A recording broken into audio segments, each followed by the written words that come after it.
Capricorn, tignan natin kung ano yung mensahe para sa'yo. Keep in mind na ito ay general reading lamang, kaya hindi po lahat makaka-relate, kaya pakilawakan ang isipan. At kung di pa po kayo nakasubscribe dito sa ating channel, please subscribe and hit the bell button para lagi po kayong updated every time na meron tayong uploads. Kung nais mo namang mag-avail ng ating private readings, ng ating rituals, ng ating tiaras bracelet, at ng ating EA necklace, makikita mo yung link sa description box. Click mo lang po yan para ma-direct ka dun sa ating Facebook page at nandyan na din yung aking WhatsApp number.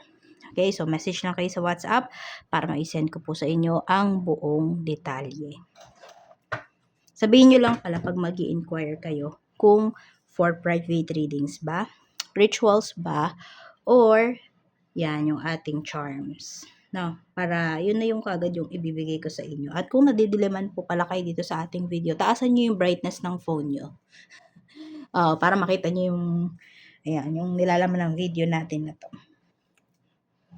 Tingnan natin. Okay. Spirit guide, mensahe po natin for Capricorn, Sun, Moon, Rising, and Venus.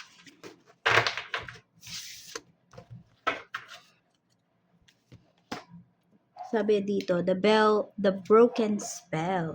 What belief or illusion has been shattered? How can you rebuild with newfound wisdom? Ayan po. So may mga pinaniniwalaan ba kayo rito na napatunayan nyo na kapag hindi nyo naman sinunod, pag di nyo sinunod yun, wala naman palang mangyayari sa inyong masama. Yung ganyan, oo. Okay, so pwedeng meron kayong mga na-unlock, ano po, na na sabihin natin na mapapatunayan ninyo na hindi naman pala masama kung hindi mo gagawin. Okay, wala naman palang masamang mangyayari sa'yo. Yan po. So, pwedeng meron kayong bagong natutuklasan pagdating po sa mga pinaniniwalaan ninyo. So, iba-iba tayo ng mga pinaniniwalaan, kaya respeto natin yun. Okay? Oo. Yan. Tignan pa natin ano pa yung mensahe.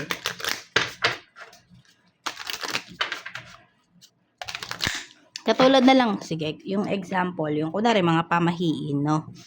Na kapag nagwalis ka daw sa gabi, parang winawalis mo yung swerte.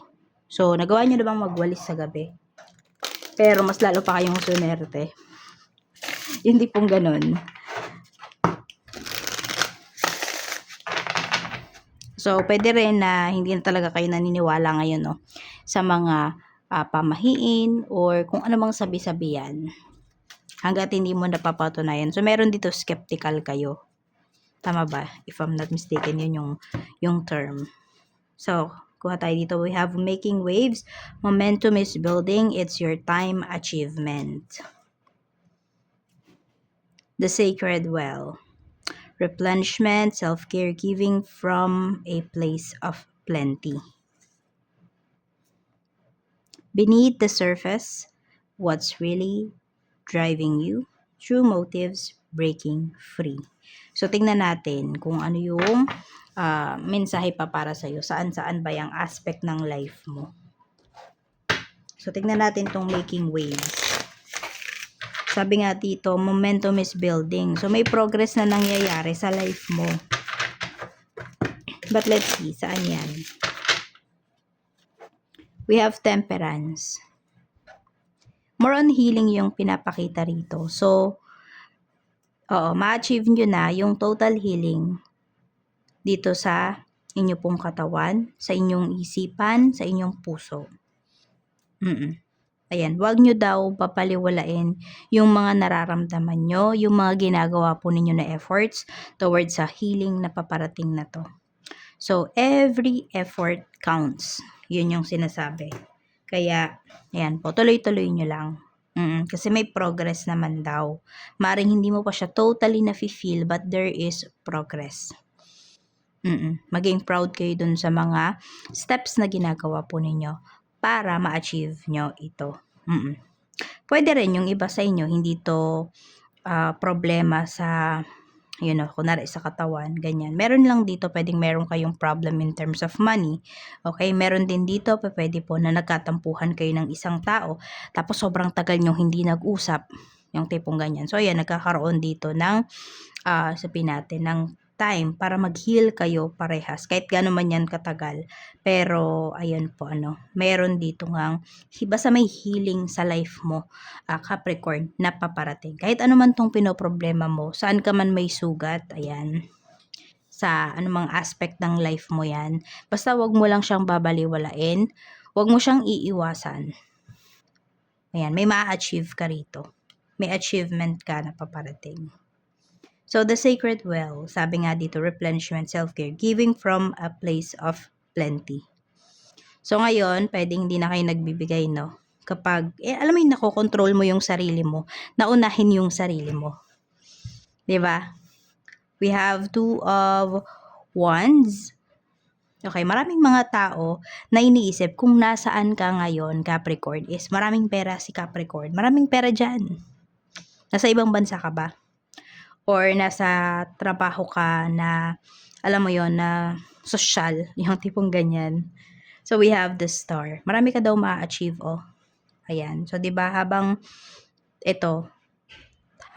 nagtatrabaho ka, pinupuno mo muna talaga yung sarili mo. Okay, yung savings mo, yung tipong ganyan, para makapagbigay ka rito. Sa nakikita ko kasi sa'yo, ngayon, marami dito, nagbibigay kayo na hindi kayo nanghihinayang. Ayan po, so nakakapagbigay na kayo. At marami ka ring achievements dito, ha. Kasi pwedeng punong-puno ka ng positive energy, punong-puno ka ng hope. Capricorn, ayan. So, meron kayong dream country, dream job, yan, pwede nyo pong makuha talaga yan. At dahil dun sa pupuntahan nyo na yon, sa trabaho na yon, napakadami mo pong matutulungan. Yes, marami sa inyo still matutulungin pa rin kayo kahit na may mga tao dito na nag-take advantage na sa inyo before. Ngayon lang kasi alam mo na kung paano yan, paano pumihit, paano mag-break beneath the surface. What's really driving you? True motives, breaking free. We have Ace of Swords. So, may breakthrough na paparating para sa'yo. Sa career mo, sa trabaho mo, sa pinagkakakitaan mo, sa side hustles mo, ayan po. May mga meetings dito. Meron dito pwedeng ipapatawag po kayo. Could be promotion. Meron ding pinapakita po dito. So, ang ganda ng energy pagdating sa life mo ngayon, Capricorn. Basta wag ka lang manghihinayang sa mga actions na gagawin mo, ha? Para ma-achieve mo talaga to. Tapos yon, wag mong hayaan na yung mga beliefs mo dito, okay? Or mga beliefs na pinasa sa'yo, mahadlangan yung mga growth na paparating sa life mo, sa career mo. Wag mong hahayaan. Oo, kaya nga din marerealize mo talaga na yung mga pinamana sa'yo na beliefs, 'di ba? Ay hindi naman pala talaga totoo. Hindi pala, walang masamang epekto kapag hindi mo sinunod. Kasi ayan, makikita mo talaga yung progress sa life mo. Kamusta naman yung iyong emosyon? We have 4 of Wands. So, okay na okay. Stable po yung iyong emotions ngayon. Marami dito masaya. Meron ba kayong, may mga celebrations, merong ikakasal, pwede rin, no? Ayan, so pwedeng ito yun, no? Ayan, may ikakasal dito. Tignan natin. So, okay po yung iyong emotions. Stable emotions. We have King of Swords. Even your mind, okay na okay din siya. Kasi direct yung mga naiisip mo ngayon. Okay, once na sabihin natin na pag may iniisip ka, di ka nagdadalawang isip dun sa ideas mo na yon. Yung tipong ganyan. Alam mo na may kapupuntahan talaga siya. Basta very direct yung mga naiisip mo, very direct yung approach mo. Sa spiritual health naman, we have Queen of Swords. Ayan, pagdating talaga dito, may mga sinusubukan ka na pag hindi naman talaga masama yung epekto sa'yo, whether sinunod mo or hindi, ayan, pwedeng tinatanggal mo na siya sa listahan mo. Tinatanggal mo na siya sa isipan mo. Nawawalan ka na ng dito. Nakakalaya ka na. Nawawala yung takot mo dun sa mga binigay sa'yo ng mga paniniwala na yon. Ayan po. So, mas nagkakaroon dito ng direksyon, okay? Mas tumatatag yung spiritual health mo. Mas nagiging okay. Tignan natin. Kasi yung mga approach mo ngayon, 'di ba? Yung talagang nagma-matter na lang sa life mo, yung talagang masasabi mo na effective sa kahit ano pa 'yan. Kahit nga ikaw yung gumawa basta naka-ano sa isipan mo at aligned yung energy mo, yung frequency mo, okay? Masasabi mo na swerte yung isang bagay sa'yo. Katulad nito, kunwari bibili kayo nung charms natin, tapos iniisip, umpisa pa lang, di naman kayo naniniwala. So, bibili pa ba kayo? 'Di ba hindi na? So, kaya yung mga, kasi meron din yung dasal na kung sino lang talaga yung 100% na naniniwala dyan at kung sino yung nararapat na mag-alaga dyan, dun lang siya mapupunta. Kaya minsan, 'di ba, hindi ko naman 'yan sinasabi sa inyo. Hindi lahat ng video pino-promote ko 'yan, yung sinasabi ko kung para saan 'yan, etc. Mabibilang nyo lang din naman. So, yung tipong ganon. O sabihin natin, yung lighter na to, 'di ba? Swerte to sa akin. Totoo ba? Pwedeng totoo kasi pinaniniwalaan mo na aligned yung iyong energy, yung iyong frequency dito sa lighter. Yung tipong ganon. So, yun. Basta yun yung ating example lang naman natin yan. Tingnan natin blessings na paparating sa'yo. We have 2 of swords. Okay, meron dito kung kayo naman, 'di ba? Meron nga dito direct yung approach ninyo. Pero meron ding talagang nagdadalawang isip pa. So yung mga nagdadalawang isip pa, wag po kayong mag-alala kasi mawawala na yung pagdadalawang isip nyo na yan. Mapapalitan yan ng stability. Mapapalitan yan ng enlightenment. Pwedeng through this reading. Okay? We have Ace of Cups. May new beginnings dito. Tignan pa natin, ha? May offer ng love. May offer ng love dito. Pwede rin, basta may offer ng help, offer ng love, yun yung pinapakita. So, kung sino man yung magbibigay ng tulong sa'yo ngayon or mag-o-offer ng tulong sa'yo ngayon, out of love, kaya ginagawa ng tao na yun. So, pwedeng wala po yung kapalit. Okay? So, walang kapalit yung mga tulong na marireceive mo ngayon. Kaya okay lang talaga na i-accept mo siya. O basta na-feel mo lang din naman na yung intention sa'yo ng tao na yun or yung intention ng pagtulong ng tao na yun sa'yo is pure din talaga. Malakas naman kayong makaramdam, Capricorn. Kaya, ayan. Energy ng mga tao sa paligid mo or makakasalumuha mo, malakas. We have 3 of Swords. Medyo maraming broken-hearted, okay? Maraming disappointed ka na makakasalamuha. So, kung empath ka, ay anuhan mo po, protectionan mo yung iyong sarili kasi baka ma-absorb mo to. May mga broken-hearted dyan, involved sa third party, mga disappointed sa nangyari sa life nila. So, iwas-iwas ka muna. Iwas ka muna makipag-usap. Kunwari, may friend ka na alam mo yun, sasabihin niya may problema siya, tas di mo naman sinin, huwag mo munang isin kasi baka, ayun, baka psychic vampire yung friend mo na yun, mapasa niya pa sa'yo yung hindi niya magandang energy. Lalo na kung meron kang mga nilalakad, may lalakarin ka ngayon, meron kang interview, may kakausapin ka na, ayun, makikipag-transact ka at may pera po na malaking pera na involved dyan. Huwag muna kausapin yung friend mo na yon kung maglalabas lang naman siya ng hinaing niya sa'yo, ng mga problema niya. Diba? Yan. Protect mo muna yung energy mo. Okay, sabi nga, hindi ka makakapagbigay kapag wala ka. Yan. Kaya sabi nga, giving from a place of plenty. Hayaan mo muna na gumanda yung energy mo. Ma-close deal mo muna kung ano man yung mga dapat mong ma-close deal bago ka makipag-usap sa mga negative na tao. Lalo na kung hindi mo alam paano proteksyonan yung iyong sarili, yung iyong energy. Sa work, tignan natin. Sa work, we have judgment. Ito may promotion talaga na pinapakita. Oo, pero tignan pa natin. We have 5 of Pentacles. May meeting dito. Medyo may struggle pala. Okay. Yung struggle na to, ito yung about efforts yan. So, pwedeng makikita talaga sa trabaho, makikita ng boss mo yung efforts mo or efforts ng grupo ninyo. So, ayan po. Mayroon dito, basta magiging happy po kayo doon sa good news na marireceive ninyo.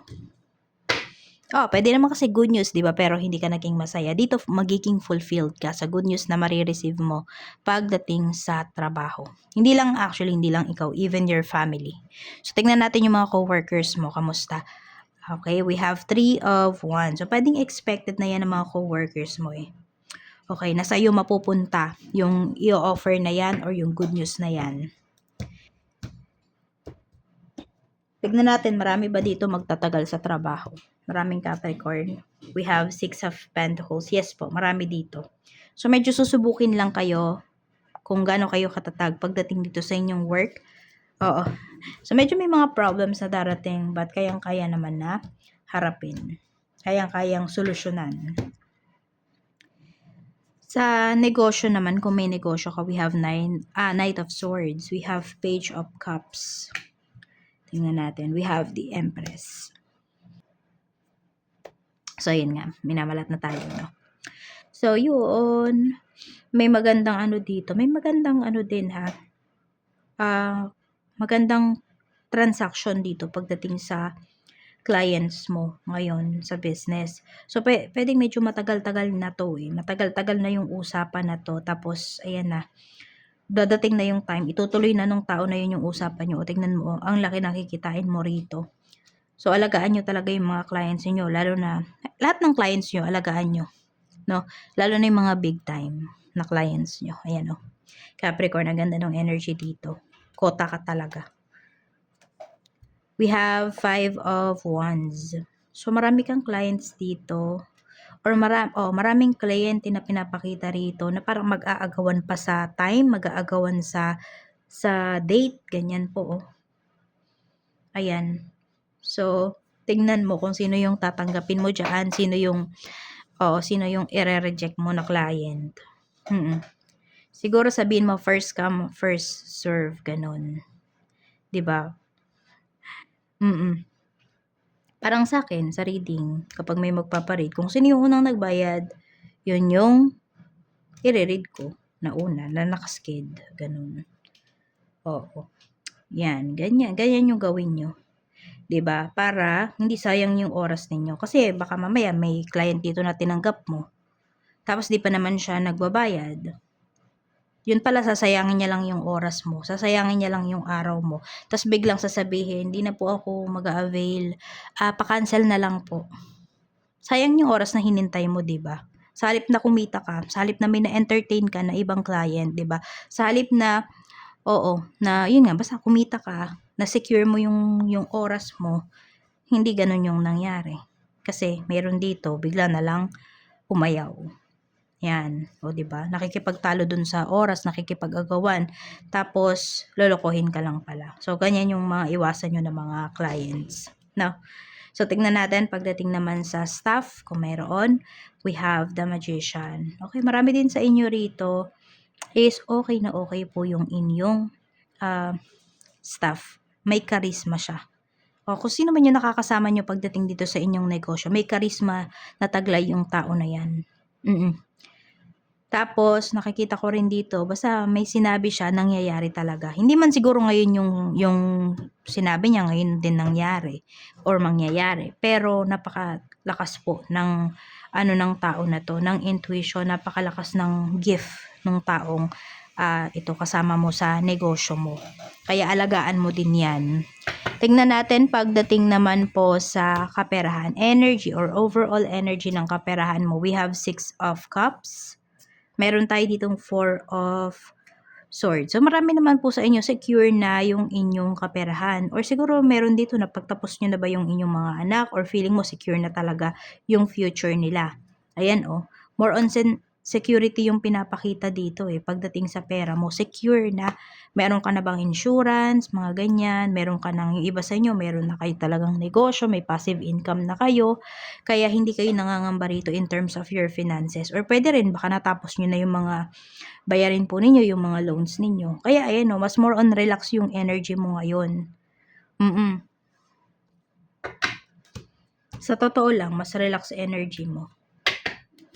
Capricorn. Basta iba yung feeling ngayon kesa nung last year. Sa love life mo naman, kamusta? We have Death card. Meron ba kaka-break lang? Kaka-move forward nyo lang? Or this is a new relationship? Pwede rin, no? Tingnan natin. We have King of Cups. Ace of Wands. And we have the Devil. Okay, so meron kasing tao na pinapakita rito na pwedeng hindi pa rin nakaka-move forward sa inyo. Pero kayo, naka-move forward na kayo. Pwede, no? Meron naman dito, pwedeng babalik sa life mo. Okay, kasi di ka pa nakaka-move forward. Kaya lang, tingnan natin, baka same lang din yung mangyari. Baka karmic partner mo to. Tingnan natin, same lang ba yung mangyayari kung pababalikin mo to sa life mo, tas magkakahiwalay kayo? Yes. We have the High Priestess. Alam mo yan. Pero nasa sayo kung pagbibigyan mo ba yung sarili mo. Tingnan natin sa mga single. Sa mga single dyan, may paparating ba?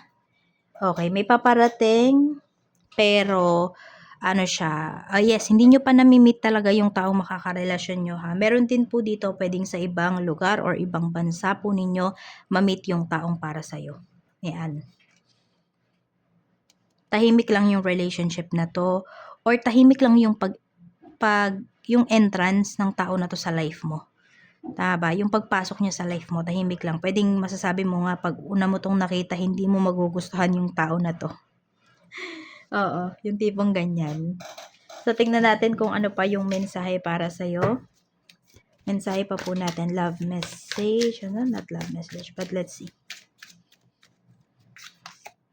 Lack of passion.